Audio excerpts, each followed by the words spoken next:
Dahil walang magbubukas sa atin ngayon, dala-dala ko yung susi ng bahay. Ako na lang.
Nakapagtapo na ako ng basura dahil Friday ngayon.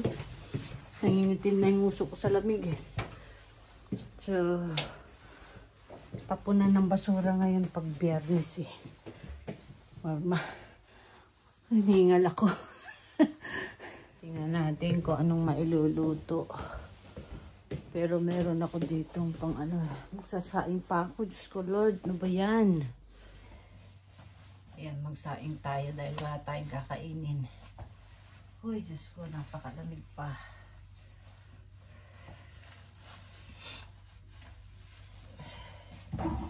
Magpalamig muna.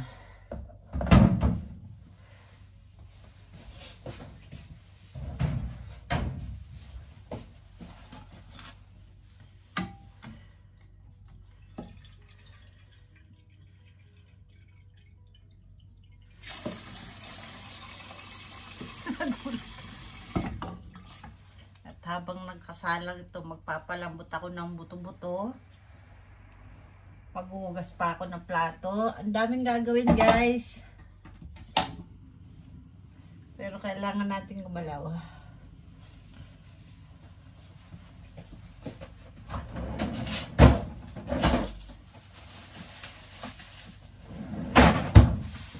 Nabili ko ito nung kahapon pa.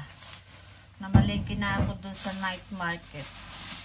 Para pag uwi, magluluto na lang.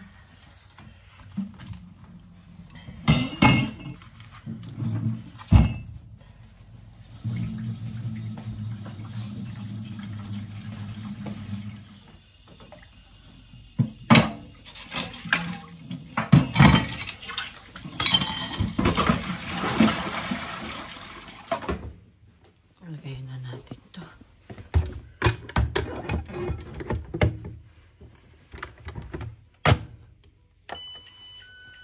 Yung aking buto-buto, papalambutin natin yan. Mabilis lang naman yun mamabot. Kaso yung apoy ang mahina na.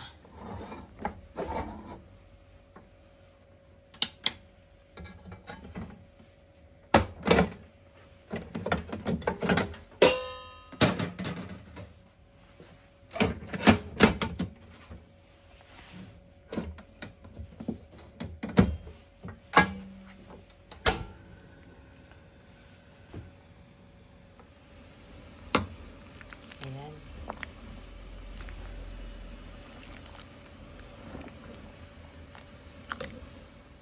At hanggang dito na lamang po muna ang ating video for today. At medyo antok na. Maluluto na rin yung aking nilalaga. Maya-maya kakain na po muna ako bago matulog.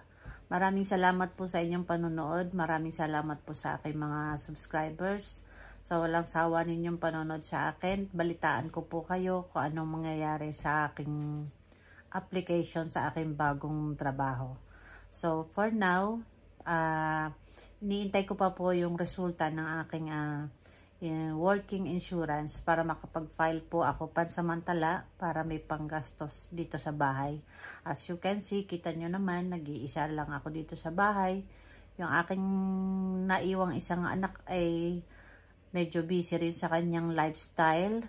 Hindi ko na rin naman may pinakikialaman at baka nga nai-stress pa sa mga pangyayari. Hindi rin naman kasi gawang biro yung mawalan ka ng panganay tapos sumunod asawa.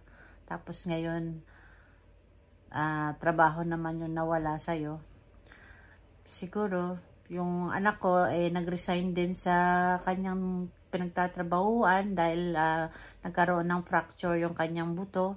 Napasala yung kanyang pagtayo dahil nga mabigat yung kanyang alagang matatanda dahil caregiver nga po yung anak ko.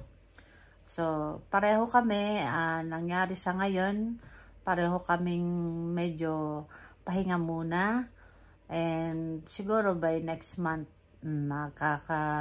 makaka-move on din. So, ayan, yun lamang po. Maraming salamat po sa inyong panonood. And be a blessing to others. Bye, bye.